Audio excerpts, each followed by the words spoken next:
వినుడు వినుడు రామాయణ గాథ వినుడి మనసారా. భగవద్బంధువులందరకు హృదయపూర్వక నమస్కారాలు. ఓం శ్రీ రామచంద్ర పరబ్రహ్మణే నమః. శ్రీరామ రామ రామేతి రమే రామే మనోరమే సహస్రనామ తత్తుల్యం రామనామ వరాననే.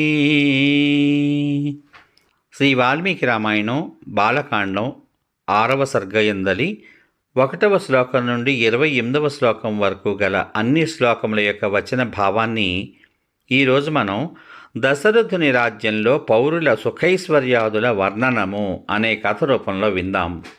దశరథ మహారాజు అయోధ్యాపురిలో నివసిస్తూ సర్వలోక రక్షకుడు మహా తేజస్శాలియు అయిన మనువెట్లు పరిపాలించాడో అదేవిధంగా జగత్తునంతటినీ పరిపాలించాడు.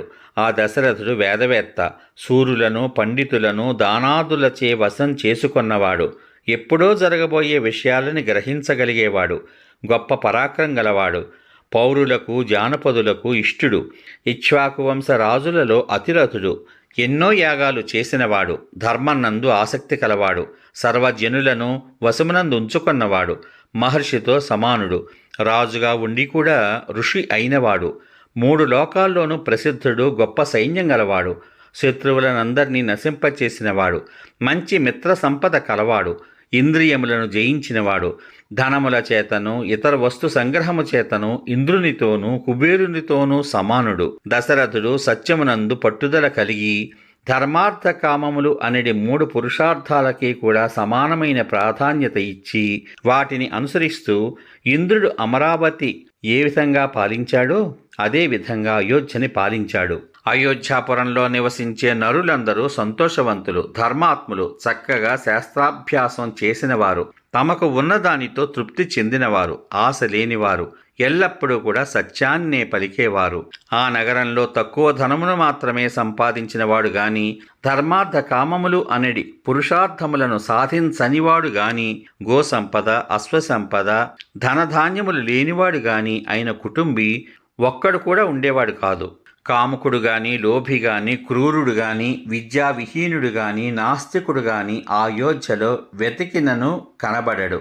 ఆ నగరంలోని స్త్రీలు పురుషులు కూడా ధర్మశీలులు, మంచి ఇంద్రియ నిగ్రహం కలవారు, మంచి స్వభావంతో మంచి నడవడికతో ఒప్పుచుండేవారు, మహర్షుల వలె పరిశుద్ధమైన వారు. ఆ నగరంలో కర్ణభూషణాలు లేనివాడు గాని, శిరోభూషణం లేనివాడు గాని, పుష్పమాలలు ధరించనివాడు గాని, భోగములలో కొరత ఉన్నవాడు గాని, అభ్యంగ స్నానము చెయ్యనివాడు గాని, శరీరమునకు అంగరాగమును పూసుకొననివాడు గాని, మంచి సుగంధ ద్రవ్యములను సేవించనివాడు గాని లేనేలేడు.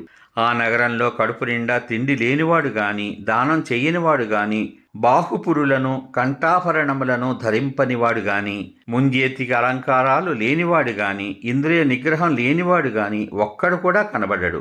అయోధ్యలోని ఆహితాగ్ని కానివాడు గాని, యాగం చెయ్యనివాడు గాని, నీచుడు గాని, దొంగ గాని, వర్ణ సంకరం చేసినవాడు గాని ఒక్కడు కూడా ఉండేవాడు కాదు. బ్రాహ్మణులెల్లప్పుడూ తమ కర్మల యందు ఆసక్తులై ఇంద్రియ నిగ్రహవంతులై దానం చేయడం, వేదాధ్యయనం చేయడం అను స్వాభావిక గుణములతో ఒప్పుతూ తప్పనిసరి అయినప్పుడు మాత్రమే దానం పట్టుకుంటూ స్వభార్యానురక్తులై పరభార్య విముఖులై ఉండేవారు. దశరథుడు రాజ్యం పాలించే కాలంలో రాజధాని అయిన అయోధ్యలోనే కాకుండా రాజ్యమునందు ఎక్కడా కూడా నాస్తికుడు గాని, అసత్యవాది గాని, శాస్త్రాభ్యాసం చేయనివాడు గాని, అసూయ కలవాడు గాని, అసమర్థుడు కాని, వివిధ విజ్ఞాన విషయములు లేనివాడు గాని ఉండేవాడు కాదు.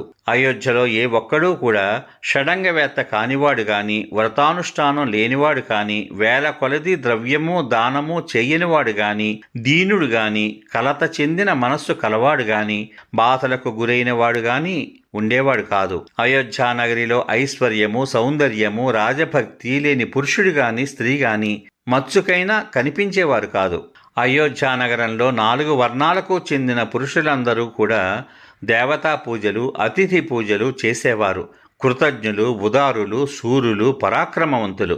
వారు దీర్ఘాయుర్దాయవంతులై సత్యధర్మ పరులై ఎల్లప్పుడూ దారపుత్ర పౌత్రాదులతో కలిసి ఆనందించేవారు. క్షత్రియులు బ్రాహ్మణులను, వైశ్యులు క్షత్రియులను అనుసరించి ఉండేవారు. శూద్రులు 3 వర్ణాల వారికి ఉపచారం చేస్తూ స్వధర్మ నిరతులై ఉండేవారు.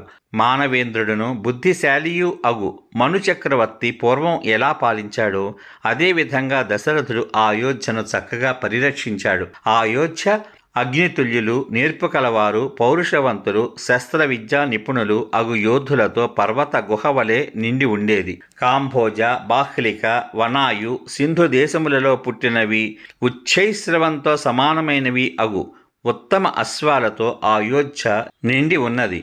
వింధ్య పర్వతమునందు పుట్టిన మత్త గజములతోనూ, గొప్ప బలము గలవయు, పర్వతములతో సమానమైనవియు, మదముతో కూడినవియు అగు హిమవత్ పర్వత ప్రాంతమున పుట్టిన ఏనుగులతోనూ, ఐరావత కులమునందు, మహాపద్మ కులమునందు, అంజన కులమునందు, వామన కులమునందు పుట్టిన ఏనుగులతోనూ అయోధ్య నిండి ఉన్నది. భద్ర జాతీయములు, మంద్ర జాతీయములు, మృగ జాతీయములు, భద్రమంద్ర మృగ జాతీయములు, భద్రమంద్ర జాతీయములు, భద్ర మృగ జాతీయములు, మృగమంద్ర జాతీయములు ఎల్లప్పుడూ మదించి ఉన్నవియు, పర్వతములతో సమానములగు ఏనుగులతో ఆ నగరం ఎల్లప్పుడూ నిండి ఉండేది. ప్రపంచానంతటినీ పాలిస్తున్న దశరథ మహారాజుకు నివాస స్థానమైన అయోధ్య బయట కూడా 2 యోజనముల వరకు శత్రువులచే ఎదిరింప శక్యం కానిదై అయోధ్య అను తన నామధేయాన్ని సార్థకం చేసుకుని ప్రకాశిస్తున్నది. మహా తేజస్శాలియు పూజ్యుడు అయిన దశరథ మహారాజు శత్రువులనందరినీ అణచి చంద్రుడు నక్షత్రాలని పాలించేటట్లు అయోధ్య నగరాన్ని పాలించాడు. ఇంద్రునితో సమానమైన ఆ దశరథుడు దృఢమైన తోరణాలు, గడియలు, విచిత్రములైన గృహాలతో ప్రకాశించేది, మంగళకరమైనది, వేల కొలది జనులతో నిండి ఉన్నది, యథార్థమైన పేరు కలది అగు ఆ అయోధ్యను పరిపాలించాడు. సమాప్తం. ఇంతవరకు మీరు శ్రీ వాల్మీకి రామాయణం బాలకాండంలోని 6వ సర్గలోని 1 నుండి 28 వరకు గల అన్ని శ్లోకముల యొక్క వచన భావసారాన్ని, దశరథుని రాజ్యంలో పౌరుల సుఖైశ్వర్యాదుల వర్ణనము అనే కథ రూపంలో విన్నారు. రేపటి భాగంలో అనగా శ్రీ వాల్మీకి రామాయణం బాలకాండం 7వ సర్గయందలి 1 నుండి 22 వరకు గల అన్ని శ్లోకముల యొక్క వచన భావసారాన్ని, దశరథుని అమాత్యుల గుణనీత్యాదుల వర్ణనము అనే కథ రూపంలో విందాం. శ్రీరామ రామ రామేతి రమే రామే మనోరమే సహస్రనామ తత్తుల్యం రామనామవరాననే. ఓం శ్రీ రామచంద్ర పరబ్రహ్మణే నమః. సర్వే జనా సుఖినో భవంతు. ఓం శ్రీ రామచంద్ర పరబ్రహ్మణే నమః. శుభమస్తు. స్వస్తి.